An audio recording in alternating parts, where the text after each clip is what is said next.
Ja anname nüüd siis lõpuks sõna Eiki Pärdile, kes on Eesti Vabaõhumuuseumi vanemteadur, kes on nii palju aastaid juba seda Muhu saart muudkui ka külastanud ja külastanud, räägib ka sellest natukene.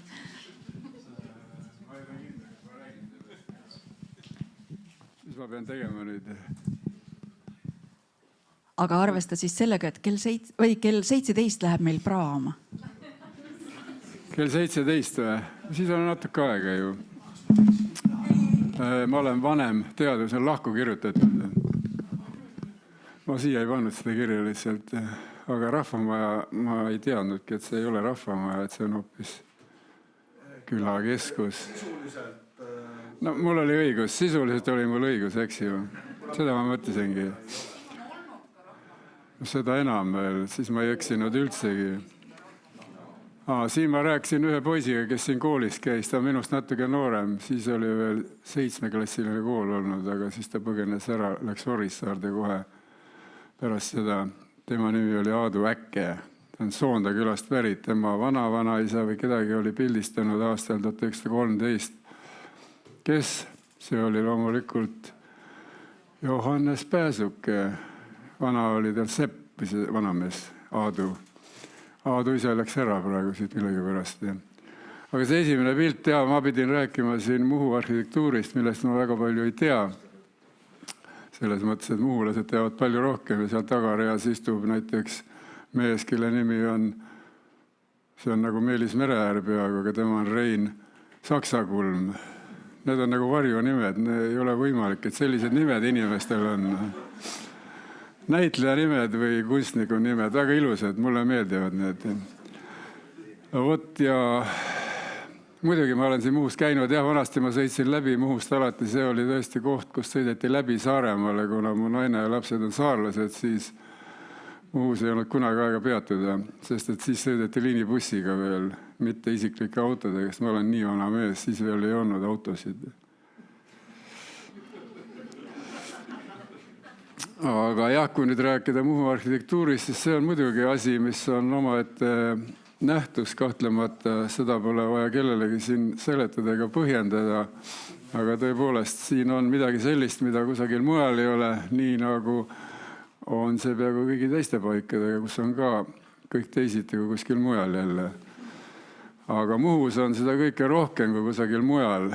Keskmiselt, ütleme ruutmeetri või ruutkilomeetri kohta säilinud kõike seda, mis siin on enne olnud ja mis siin on vahepeal olnud ja mis siin praegu on ja võib-olla see ka, mis tuleb veel, on nähtav juba kusagilt otsast.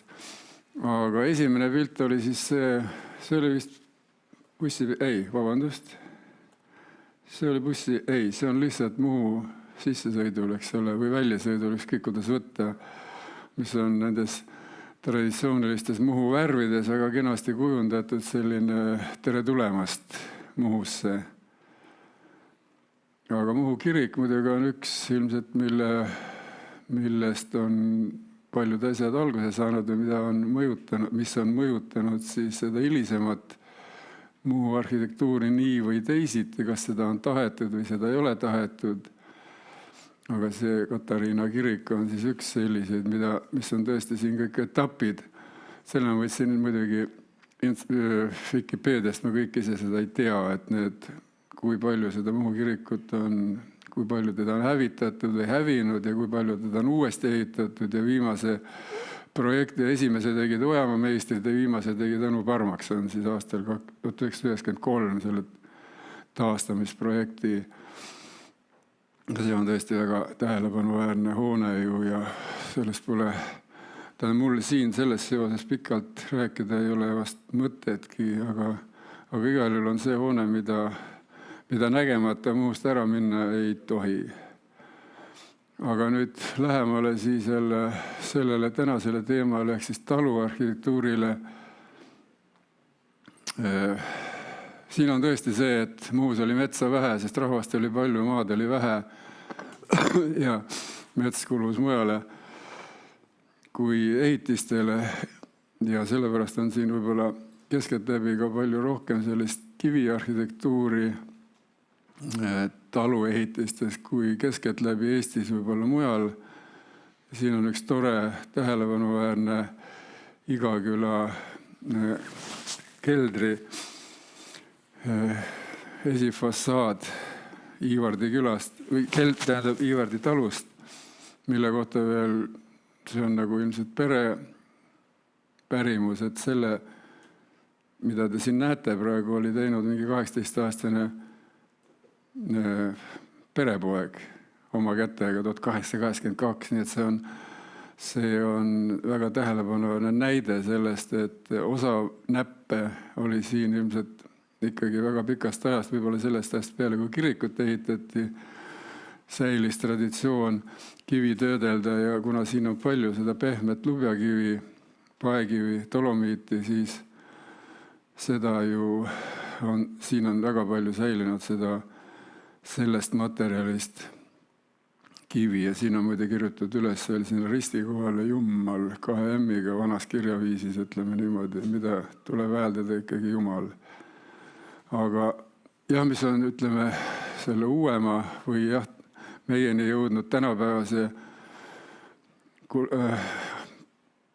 Muhu ehituspärandi eripära on muidugi see, mida me võime nimetada siis Muhu mustvalgeks arhitektuuriks, mustavalgeks, nii nagu meil oli mustavalge kari, nii on siis Muhu mustavalge arhitektuur siin või ehitised, mis olevat, ega seda ju nii täpselt keegi ei ole ka õigel ajal uurinud ja need teadmised on ka kaunis pinnapealsed ikkagi sellest, et kust ta alguse sai ja ühe pärimuse järgi siis ta sai alguse sealt Pädaste mõisast, kui sinna lasti ehitada see karjakastell või tegelikult on vist see tall lihtsalt, ütleme. Aga palju parem. See on veel üsna algeliselt tehtud minu meelest ja kvaliteet ei ole üldse selline, nagu me näeme hilisematel nendel Muhu kivihoonetel ja siin on üks selle suurejoonelisemaid näiteid, siis seesama Muhu Suure valla Magasiait Piirikülas 1896, siis kui tegelikult juba hakkas lõppema see magasiaitade ajastu, aga hoone sellisena muidugi oli tõesti suurejooneline ja suursugune. Kahjuks ei ole ta säilinud algsel kujul, vaid juba Eesti ajal ehitati need kaaristud kinni, kuna sinna tehti rahvamaja ja vist ka midagi muud veel, kuna ta esialgse funktsiooni oli kaotanud, siis teda muudeti, aga Jumala abiga on ta säilinud tänapäevani ja on ikkagi veel kenasti alles. Aga kindlasti on ta üks suurejoonelisemaid näiteid sellest Muhu uuemast kiviarhitektuurist, mis on tõesti tunnuslik ainult Muhule niivõrd kuivõrd, aga Eestis kindlasti. Ja siin on võib-olla üks kõige mitte suursugusemaid, jah, aga mitte suuremaid näiteid. See Salutalu kelder on see, eks ole, nii. Selle keldri taastas seesama mees Rein Saksakulm mõned aastad tagasi, mis oli jäänud laokile, aga kuna uus omanik, kes oli sealt samast külast pärit, oli nii Rein, jah? No vot, et siis tema lasi Reinul selle taastada kenasti ja see on tõesti üks kõige ägedamaid näiteid sellest mustvalgest arhitektuurist, siis kus kombineeritakse omavahel seda hästi tumedat maakivi, mida siis otsiti tikutulega taga, et ta oleks võimalikult must, tume ja siis helevalge kas paekivi või siis dolomiit. Ja siis sellest moodustati selliseid kenasid mustreid, mille üks tunnuslikumaid joone on seesama rist, mida me siin kahel pool sissekäiku näeme. Ja siis ka muud detailid muidugi, aga et sellesama Salutalu keldri tegi sellesama talu peremees Maksim Mägi, ega see aastaarv muidugi ei ole siin täiesti täpne, aga ligikaudu ilmselt ta on sellel ajal, kuna sellesama talu korsten, Rehemaja korsten, Rein, see oli 92 või? Ja see on ka umbes samast, see on niivõrd suurepärase teostusega ja need sisevõlvid seal veel sellised, millest te pärast võite Reinu käest veel täpsemalt üle küsida, need on uskumatult ägedad ehitustehniliselt, et kui ilma insenerihariduseta mees selliseid asju teeb, siis jääb ainult käed üles tõsta ja imetleda seda täiega. Et see on üks esimesi, ütleme, väga stiilseid näiteid sellest Muhus hiljem tõesti uhkuse asjaks saanud keldri arhitektuurist, mida mujal Eestis see on ikka harukordne või erandlik, et kelder on aukohal sul oma õue peal taluhoonete hulgas. Kelder pandi kuhugi sinna, kus ta kedagi väga ei seganud, aga liiga kaugel ka ei olnud muudest hoonetest. Aga Muhus on see tõesti asi, millega oli põhjust uhkustada ja ilmselt ka püüti üksteist üle lüüa sellega. Siin lihtsalt üks näide sellest sama stiilis hoone detailis, siis kuidas seda Muhu moodi müüri, mida võib tõesti sidekriipsuga kokku kirjutada, tehti. Mihhail Ruttu, see oli üks tuntumaid meistreid siis ja siin on tema näiteid mitu tükki, mis on väga sarnased sellele samale Salutalu keldritele oma kujunduse poolest, et ilmselt see Salutalu, selle Maksim Mägi oli nagu eeskujuks neile meestele. Ma ei tea, loomulikult ma seda praegu siin teen lihtsalt oletuslikke järeldusi selle ehitusaja kohta, et ilmselt see oli üks selliseid võimalusi siis eeskuju võtta, aga see Mihhail Ruttu on ja mitmes talus seal ehitanud üle Muhumaa neid hooneid. Aga tõesti see kelder on üks selliseid uuema Muhu taluarhitektuuri selliseid tähtteoseid, mis on tõesti uhkuse asi. Ma kirjutasin isegi paar nädalat tagasi, vist Postimehes ilmus mingi lugu nendest ka, kui keegi juhtus lugema nädalavahetuse Postimehest. See on siuke pisike ilus lugu, lihtsalt lookene nendest Muhu keldritest. Aga alati, või ütleme, teine selline hoone, mis on ka hästi iseloomulik jälle Muhu taluarhitektuurile, viimase 150 aasta jooksul nii laias laastus, ütleme, on need õue köögid, nagu neid siin nimetatakse Saaremaal, on need paargud näiteks või suveköök, või Kaama 2, kuidas me nimetame, aga tähtis oli see suvine söögi tegemise koht, köök. Ja sinna pandi otsa veel kas siis sepikoda ja saun ka mõnikord ühe katuse alla veel. Ja siis näete, siin on Mihkli talus Rootsivere külas on nad kenasti kokku selle keldriga ehitatud peaaegu kokku. Aga siin on tore muidugi ka see, et esiküljed on neil hoonetel nii esinduslikud, nagu me siin näeme, aga piisab minna selle sama hoone selja taha, siis me seal näeme hoopis teist pilti. Ühesõnaga, nägu pidi ilus olema, aga mis selja taga oli, see ei olnud nii oluline, sellele pööratud suurt tähelepanu väga harva, kui see on teisiti. Võt selles esimese keldri puhul, mida ma näitasin seal Salutalus, seal on ka tagakülg on peaaegu sama uhkelt ja kenasti välja ehitatud, aga siin on tehtud jumal teab millest, peaaegu kokku klopsitud see tagumine külg. Seda ei tahetud, seda keegi ei näinud ka reeglina, kui seal käidi talus. Aga jah, siin veel näiteid nendest õueköökidest ja keldritest kokku ehitatud. Ja tihti oli ka mitu keldrit järjest. See ei ole ainus näide seal Matsi talus, Pallasmaa külas, Põhja-Muhumaal, aga ka jällegi suurepärane näide. Need on eri aegadel ehitatud, aga kenasti kokku kombineeritud siis ja mõjuvad vägagi kenasti, kuigi siin oli juttu sellest, et võib-olla võiks ka tänapäeval lubada, eks ole, muutusi, et ei pea kõike tegema nii, nagu tehti ühel ajal. See ei ole kunagi nii olnud ja ei saa ka kunagi nii olema. Ükskõik, kui palju me siin pingutame ja reegleid kehtestame ja keelde kirja paneme. Ja veel 33. aastal see muidugi see stiil, ütleme, see mustvalge Muhu kiviarhitektuuri, see ei kestnud väga pikalt, võib-olla 1890-ndast kuni teise ilmasõjani kõige rohkem tõenäoliselt.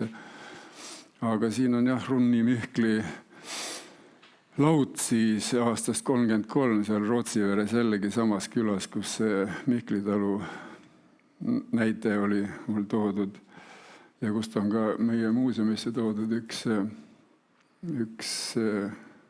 Aidarait Salu-Mihkli talust, kui ma nüüd õieti Salu Andruse talu, jah. Vot siin on nähagi ait. Siin on tõesti see rustika, ehk siis see, kus see kivi, need kivipostid või kivinurgad on siis, et see keskosa tahutakse eraldi välja nagu, see on väga vana stiil, eks ole, juba antiigist pärit, aga siin on näited. Meile tehti sellest Salu Andruse aidast muuseumis koopia, see on peaaegu sama ilus, aga kui ma ei olnud seda originaali näinud, siis ma mõtlesin, no suurepärane. Meil muide seda rustikat seal ei ole, seal on siledad need tahutud kivid seinas muide. Seda ma enne ei teadnud, kui ma ei olnud näinud originaali, siis ma mõtlesin, nii oligi, aga tegelikult seal ilmselt ei viitsitud teha või liiga keeruline ja käib küll. Käib ka muidugi tegelikult, kui sa seda ei vaata, seda originaali. Aga no vot siuksed väiksed nüansid, millele siin need hullud muhulased viitsisid tähelepanu pöörata ja vaeva näha sellega, kuigi keegi neilt seda ju ei nõudnud ja ega see midagi juurde neile elule tõenäoliselt füüsilises mõttes ega materiaalselt ei andnud, pigem ainult puhas kulu ja vaev. Aga ilu maksab ka midagi, kuigi seda panda patta. Aga kui Muhu meistritest laiemalt rääkida, siis ega nad ainult siin oma saarel ehitanud, kuigi tähtteosed tõenäoliselt niisugused ja ega massi mõttes on ju siin nad põhilised, aga nad ehitasid üle Eesti ja Läänemaa muidugi seal on täis muhulaste ehitatud hooneid ja ka muhulased ise on sinna ju emigreerunud, nagu me teame, väga suures koguses Lihula ja sinna sama Tarvi kodukandi kanti, ütleme niimoodi. Ja siin on Kõmsi kirik on üks suurepäraseid näiteid sellest jällegi kahjuks siiamaani varemetes, aga need on nii suurejoonelised ka need varemed juba, et neid vaadates isegi praeguseni võib ainult imetleda nende töö kvaliteedi üle. Ta on seisnud siin, ma ei tea, 50, 60, 70 aastat ilma katuseta, aga näete, kõik võlvid ja müürid on veel peaaegu terved. Ja muidugi üks uusimaid ja parimaid näiteid, mis on heas vormis, on see Ruhnu uus kirik siis selle vana puukiriku kõrval aastat 1912. Ja nad ehitasid väga palju ka Saaremaal ja Hiiumaal. Ja siis kuni, sellest on palju tihtipeale juttu olnud, et nad umbes Pärnu-Tallinna maanteeni läksid kaugemale, muhulased ei ulatanud, sealt tulid vastu Peipsi venelased oma kambaga. Ja neid ma olen näinud täpselt teisel pool seda maanteed, täpselt kus nad ongi ehitanud, need venelased, Peipsi venelased. Aga erandid on ka mõlemal juhul, eriti muhulaste puhul muidugi on nad kaugemal ulatanud. Aga oli siin üks hull mees, on praegugi Paul Tüür, kes 80 aastate lõpus võttis ette seda stiili uuesti elustada, seda kiviehitusstiili. Kadri Tüüri isa, kui keegi teab või kui keegi ei tea, siis ma ütlen, et see on nii. Ja siis ta võttis kätte, tõi ühest vanast talust lagunenud need kivid, selle sama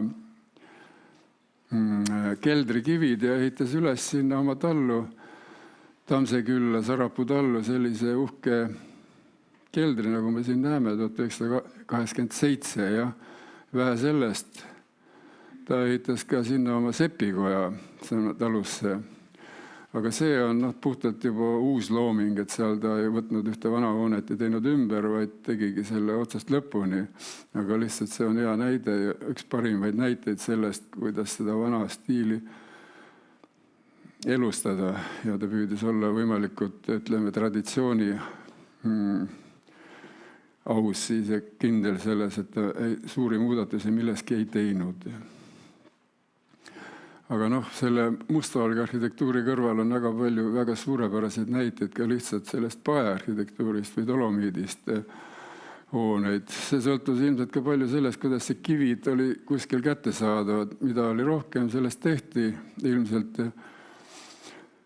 Ja seal Lõõtsakülas on hästi palju paearhitektuuri näiteks, see on jube suur küla tegelikult, aga seal on hästi palju neid näiteid. tuua, nagu seesama Andruse külas või Andruse talus seal ka 1892 oli see ait minu meelest tehtud, või tähendab kelder, vabandust, aga ja siis see suveköök seal kõrval. Aga neid on seal järjepanu, jah. Ja Lauritse, see Viira külas, see Lauritse talu on ka jälle hästi stiilne ja hästi terviklik näide sellest kõrvalhoonete selline võimas rait siin neid. See on väga-väga stiilne, väga-väga ilus näide sellest. Ta on vist ikka praeguseni alles, eks ole, kena hoonete kompleks. Ja siin Rootsivere külas on veel Niidi talu, mis on ka väga kena selles mõttes, et seal on see vana talumaja, pikk talumaja, selline rehemaja laadne, aga need ei ole siin Muhus. On hästi palju neid pikki maju, väga palju. Aga see on juba uuem, see on ka 25. aastal maja ehitatud, aga seal ehitati kokku traditsiooniliselt ikkagi see elumaja osa ja siis see tarbehooned, muud majandushooned sinna kõrvale, mis vaja oli täpselt. Aga selles majas on huvitav veel, või selles talus on huvitav veel, et siin maja taustal näeme, siin on kelder, 2005 oli see puhas veinikelder, aga niisuguses vanas stiilis tehtud, Muhu stiilis ilusasti. Ja praegu nad kasutavad seda veinikeldrina, ütleme niimoodi. Ja neid keldreid on ka hästi palju nüüd tänapäeval, mitte hästi palju, aga päris parasjagu on ehitatud selles traditsioonilises laadis neid keldri rajatisi hooneid siis nendesse Muhu taludesse ka päris uutesse. Ja siin kui detailidest rääkida, siis jah, seesama Anduvälja, kus jällegi Rein Saksakulm hiljuti restaureeris seal neid hooneid ja vist ka see on sul tulevikus plaanis, eks ole, see on see sepikoja uks kõigi nende detailidega ja tõesti jällegi sa vaatad seda töö kvaliteeti, see on hämmastav. Ja siin on üks tore detail on see, mis on seal Kallaste külas mitmes talus. Seal oli ilmselt üks meister, kes on kasutanud seda motiivi, mida me näeme Kuressaares seal Tori linnaosas. See vaata see kuradi köie motiiv, eks ole, selle ukse, selle... Jah. Ja seda on seal mitmes talus on jah seal Kallaste külas ja siin on jah ta lihtsalt sepikoja ukse juures ka kasutavad sellist asja jälle. Milleks seda vaja oli, kurat seda teab. Tõsi, jah? No vaat siin on kelder, mida Rein Saksakulm just nüüd see suvi alles siin, tal on käsi soe veel selle keldri taastamisest. Siin on muidugi tore, sest mina olen ka seda näinud ja pildistanud mitu korda seal käinud ja juttu ajanud. Kõrval on täpselt samasuguse sihverplaadiga see kelder. Seal on aastaarv 1885, eks ole. Ja siis ma mõtlesin oma tahti, et siin on midagi võltsi, et see ei saa olla nii, et üks kelder stiili mõttes juba ei sobinud hästi. On 1854, teine 1885, et midagi on siin valesti. Siis Rein, olles seda uurinud ja ehitanud või taastanud, tähendab renoveerinud, siis ta leidis seda, et see kelder algselt oli vist tõesti ehitatud 1854, aga see esikülg koos naaberkeldri, mis on kokku ehitatud, eks. Need esifassaadid lihtsalt siia pandi see esialgne ehitusaasta, selle keldri ehitusaasta, aga tegelikult need mõlemad fassaadid on tehtud ilmselt ühel ajal 1880. aastatel. On mul õigus? Vist on, jah? No igal oli jah siuke huvitav näide jälle, seal on ka niuke kaksikkelder niimoodi. See ongi kokku ehitatud selle sama sepikojaga, mis siin eelmise pildi peal oli. See on ka jälle hea näide.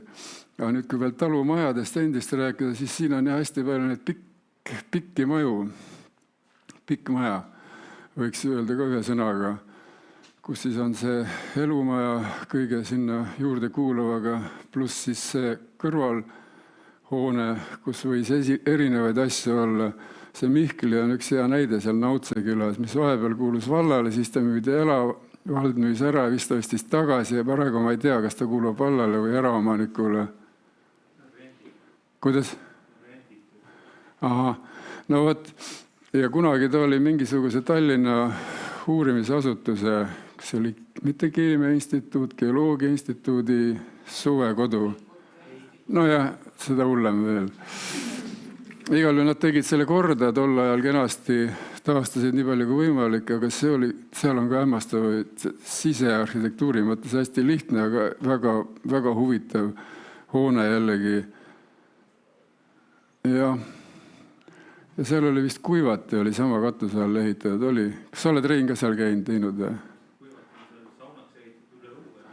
Aga kas mul on nagu meeles, kunagi oli juttu, et seal vanasti, no ma mõtlen, mitte praegu, aga et algselt oli seal Kuivati olnud järsku. Jah. Ja ei, praegu kindlasti, aga mõtlen, et see algselt kunagi, kui ta ehitati nii pikana, siis, aga see on jälle ilus näide sellest, et ta on päris kenasti säilinud tänu sellele, et see tõesti Ehitusuuringute Instituudi suvemaja oli. Aga siin on väga vähe on Muhus üldse neid niukesi, ütleme Häärberi tüüpi või siis lahkelamuid, kus on ainult elamu funktsioon ühe katuse all. See Paali Andruse seal Lõõtsa külas on üks väheseid niukesi ja neid, mõned on veel, aga neid on tõesti üsna vähe olnud, et enamasti nad ehitati ja pika joruna, kas oli rehemaja säilinud või siis tehti rehemaja eeskujul selline ühe katuse alla kogu vajalik, ütleme, see paljusus, mis oli seal talumajapidamises vaja. No ja muidugi see Jaanimetsa, see Simiste või Simiste külas on see Adolf Käsperi projekteeritud maja. See kuulus, kas see oli kohtunik Grünthal, vist oli ta riigikohtunik järsku, selle Villem Grünthal Ridala vend. Ei, kas ta ei ole vend, ei olnud? Oli, eks ju. Aga nad sugulased olid ikka? Tõesti, jah? Oligi või? Ei olegi või? Uskumatu. See ei ole võimalik.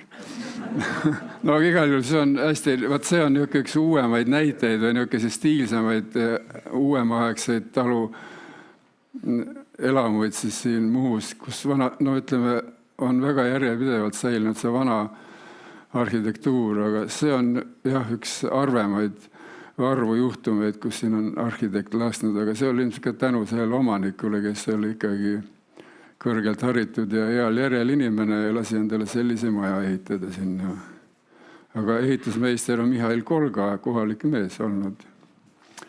No siin on nüüd näiteid nendest, kuidas uuemal ajal on siin rikkamad inimesed neid vanu Muhu talumaju siis ümber ehitanud ja kohandanud. Aga ma ei mäleta, kes selle Tooma talu omanik oli. See oli üks pankur minu meelest Lalli külas. Samelselg, ja võt ma mäletangi, et ise ta on pärit Lahemaalt kusjuures, Ilumäelt minu meelest. Aga ka väga stiilselt ja hästi tehtud muidugi näide jälle sellest tolleaegse arhitektuuri võimalikust kohandamisest siis uutele oludele ja vajadustele. No ja siin siis see, kui minu vanemad kolleegid, muuseumi kolleegid seda nägid, siis nad tõusid tagajalgadele, et kurat, nad on ära rikkunud selle ilusa vana rehemaja, et on sinna klaveri katusele ehitanud, eks ole, selle. Aga mina võtsin seda küll väga rahulikult ja Elo ja mõned meie vanused inimesed võtsid seda küll niimoodi, et see on parem variant kui see, et ta oleks maa pealt kadunud. Ta oligi peaaegu kadunud olnud, kui see Soome proua selle ära vestis ja mees tal juhuslikult arhitekt oli ja tegi selle väga kenasti korda ja see elas ju päris kaua aega seal, tähendab oli nende omanike käes, nüüd on seal uued omanikud, aga ta on ikka elus veel, see maja. Aga ta oleks ammu ilma kadunud olnud, kui seal ei oleks tehtud neid muudatusi, mis seal on nüüd tehtud. Ja veel parem näide muidugi sellest, et siin on väga säästlikud ja väga, ütleme, pärandisäästlikud siis ringi käidud. Seal samas Paenas ja see on naabertalu seal. Selle omanik on siis ju tuntud metsaärimees, ma ei saa jälle öelda nime, Mati Polli. Mati Polliga oli siuke lugu, me tegime näitist Eloga seal 11 aastat tagasi arhitektuurimuuseumis suur Eesti taluarhitektuuri näitus. Ma ajasin Mati Polli andmeid taga, kus kuradi kohast ma leian. No ei ole neid andmeid tänapäeval, kui inimene ei taha ennast eksponeerida. Ja Mati Polli on üks mees, kes seda ei taha. Kuskilt ma sain tema telefoninumbri, helistasin talle, et ma tahaksin väga seda maja ka seestpoolt näha. Ma olen teda väljast pildistanud ilma teie loata, aga ta ei solvunud sellest. Ja ma mõtlesin, no, et millal te seal olete, et ma võiksin tulla ja vaadata, et siis te lubate mul käia seal. Ei, Oti on seal. Pärast panete tagasi võtme sinna. Ma mõtlesin, ahah. Ja siis aitäh. Sõitsin sinna, võtsin võtme sealt, käisin sees, vaatasin ära, mis mul vaadata oli, tegin paar pilti, panin võtme sinna tagasi, kõik. See on esmakordne juhtum, et niimoodi mees usaldas mingit täiesti võõrast tüüpi elu sees. Ma pole teda siiamaani näinud elusalt, tema mind ka mitte. Aga nii oli. Aga tõesti, see on hea näide sellest, kuidas on raha ja mõistus on käinud kooskõlas väga hästi. Kus tõesti silm puhkab, kui sa käid, meiesugused tüübid, kes on ju friigid või haiged ikkagi omamoodi. Kui on midagi valesti, siis läheb kohe, kuskil läheb punane tulluke põlema, eks ole. Aga siin on tõesti niimoodi, et kõik on suurepärane, ütleme niimoodi. Kui selle sama Rehemaja järgi vaadata juba. See, et seal on katus kõrgem, see ei ole mitte tema tehtud, see oli juba 1940 ja 39 tehti see juurdeehitus, mis tehtigi kõrgem. Ilmselt oli see vajalik lihtsalt praktilist otstarbest, aga ma ei tea, kas praegu lubatakse nii teha. Ei, ma mõtlen neid piiranguid kõiki, et võib-olla katuse kalle ei ole õige, liiga kõrge on või midagi või ühesõnaga. Aga siis tehti ja praegu me võtame seda, et see on suurepärane. Seal samas on muidugi näide, veelgi vingem näide sellest, kuidas siis vana ja uut kokku panna. Andres Põime on siin muuski teinud mitu talu. Soonda külas muidu ühe suurepärase näitena. Vist Pädaste mõisa omaniku ema, tema kodutalu tähendab seal Soondas, jah. Aga see on nüüd, jah, seal on ka sees säilinud see vana Rehemaja mingisugused konstruktsioonilised osad isegi selles hoones siin sees.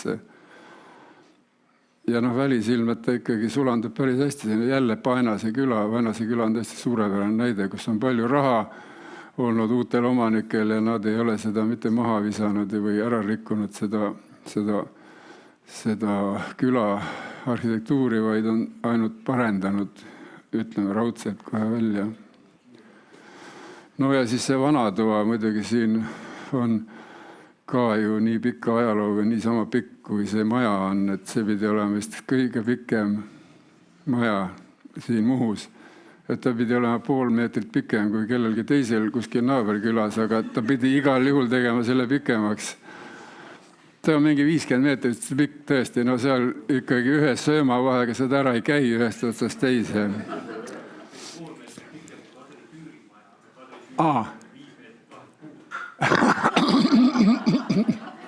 Okei, väga hea täiendus. Igal juhul jah, see on suurepärane näide jälle sellest, kuidas see maja on üle elanud ju kõiki torme ja tunge, eks ole, aga ta on siiski alles ja üsna heas konditsioonis kõigele vaatamata. Kõrvalhooned samamoodi seal väga, väga ägedad jälle, aga jah, suurepärane. Aga see omaette nähtus siin Muhus on muidugi need magadislaudad, mida meie nimetame aitadeks, aga muhulased nimetavad neid lautadeks, kus tüdrukud magasid suveti. Ja siin talus oli, seal Paali talus, seal Lepiku külas oli peremehel juhtumisi 6 tütart ja siis ta pidi paljud need viljaaidad ja riidaaidad kõik tegema magadislaudaks, et tüdrukud saaksid suvel ilusasti seal magada nendes lautades ehk aitades siis meie mõistes. Ja see on üks omaette nähtus selle, mida Eestis on väga vähe olnud, ainult Hargla kandis, kusagil vastu Läti piiri on ka neid, ütleme, suveaitu või tähendab kasutatud just suvemajadena neid aidaruume. Ja siin ma tean nii palju veel Muhu kohta, see ei ole minu uurimustulemus, aga ma olen seda lugenud, et algselt olid nad neid kasutanud nagu ajutiselt, igal sügisel viidi kraam jälle tuppa tagasi ja kevadel toodi tagasi ja lõpuks hakati tegema neist statsionaarseid juba, et siin oli ja siin on ja siia jääbki ta kogu ajaks. See sisustus tähendab ja nüüd praegu on need vist eriti moodsad veel, või tähendab hästi moodi läinud tähendab ja nende ära kasutamine igasuguste suvituslikel eesmärkidel. Ja siin üks tore näide siin Lõõtsa külast, Kiaru ehk Kääru külast siis eesti keeli vist, kust on pärit Sillamaad muuseas, olgu öeldud, tütar ja ema lauljad. Seal on ka üks 4 tükki oli vist neid järjest niimoodi kenasti. See on niisugune sissejuhatus siis sellesse majja või sellesse tuppa. Nad ongi niisugused väiksed suvetoad, väga hubased ja väga kenasti sisustatud. Tänapäeval eriti, ma ei tea, kuidas nad vanasti nüüd täpselt olid, aga tänapäeval on nad vägagi esinduslikud. No ja siis mõned näided sellest, mis siis muuseum, Vabava muuseumis on 2 Muhu talu, see on harukordne, et ühest väiksest kohast, ühest väiksest kihelkonnast on 2 talukompleksi toodud. Üks on see Jüri Jaagu Oega külast ja teine on lihtsalt Jaagu seal kõrval, väike talu. Ja need ongi 2 erinevat sellist näidet siis Muhu arhitektuurist ja ka suurepärast. Ja siin siis sisevaade ka ühest sellisest tolleaegsest talu küttesüsteemist siis sealt samast Jüri Jaagult. Siin läheb silme eest kirjus, kui kõike seda vaadata. Aga see oli väga läbimõeldud ja väga kompleksne, nii et ta tõesti küttis seal mitte ainult seda ühte ruumi, vaid ikka mitut. Need reheahjud ja pliidid ja soemüürid kõik kokku veel omakorda. Aga see ei ole veel kõik, mis Eesti Vabamuuseum on teinud selleks, et Muhu arhitektuuri lippu kõrgel hoida. Meie taastasime, õieti küll Joosep Metslang meie muuseumist ja siis tema truu abimees Martin ja nimi jäi vahetamata Martin Raat on ta tegelikult. Ma ajasin segi ühe teise Martiniga. Möödunud suvel taastasid selle lõpuks, see oli meil 20 aastat vähemalt plaanis, et me teeme iga küla suur kao ehk siis kaevu ära ja kuidagi ei saanud hakkama, aga siis Joosep tuli meile tagasi muuseumisse ja see asi võeti kätte. Ma ise käisin oma väikeste valgete kätega Muhust kive toomas sealt Igakülast. Head mehed, kas müüsid või andsid meile, ma ei mäleta enam, ega me viisime Joosepiga sealt väikese koorma selliseid ehtsaid Muhu kiva Igakülast. Muidu ei saanud teha nii ehtsat seda kaevu pealis ehitas sinna. See kaevu koht oli veel ammu olemas, see kaev ise tähendab nii-öelda kaev.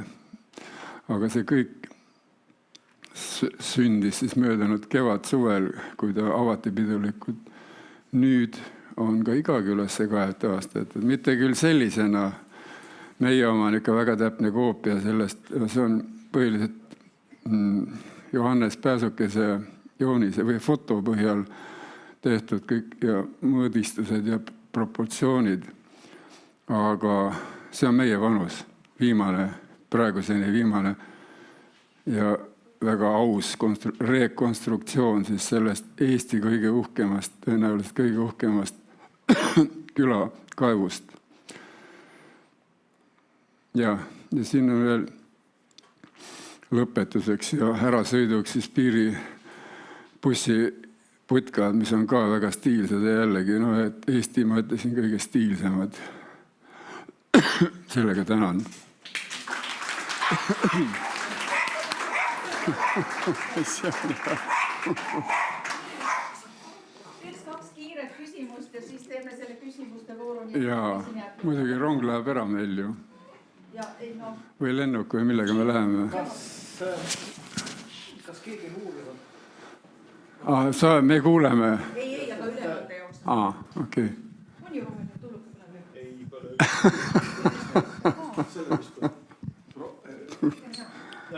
jah, see töötab jah. Et kas keegi on uurinud ka, kus karjäärist nüüd murti seda suureformaadilist plokki Dolomiiti? Ma peast ei julge praegu seda öelda. Võib-olla Rein, igagi. No vot, et ma ütlen, Rein teab sellest palju rohkem kui mina kindlasti. Sest nii palju, kui ma seal kusagil mõningaid paeaukusid olen näinud, jah, nukest väikest kihti on küll, aga ma ei ole kusagil veel kogu taga kusagil aukudes, kus ma olen. Rein, räägi, ole hea, täienda. Igal külal on oma paeaugud, aga osad on sellist koralliline paekivi, nagu seal Tuupenurmas, seal on suured paeaugud. Ma otsiti eraldasin aastaid tagasi, ma tean, Liivakiriku, need nurgakvaadrid, otsiti selle kivi päris asukohta, kus ta algselt nagu välja murtud on, aga ma ei tea, kas need geoloogid ka leidsid selle. Et reeglina oli igal külal oma paeaugud. Aga samas sellist tupernurmelaadset kivi kasutati, kui ta oli poorne, kasutati hoopis siis lubja põletamiseks, kuna kuumus läheb hästi läbi. Tihedamad kivi, ma isegi täpselt ei oska öelda, kus seda kõige paremat leiti. Aga reeglina nad väga kaugelt ei toonud, sest kuna logistika oli selle ajal ikka kobuga. Seda küll, aga just nimelt, et mina ka ei mäleta, et geoloogid oleksid leidnud kusagil, kust võiks saada selle suurt formaati, paksu kihti. Jaa, et ma ka täpselt ei oska öelda, kus nad seda täpselt tõid. Nii et sa ei saanud vastust. Kas on kellelgi veel üks kiire küsimus praegu? Koeral on siiver sellest. Nii, aga siis praegu aitäh Heikile. Suurepärane. Suur aitäh. Kommi, jah. Kommi ja see on üks väike õnnetäht on ka.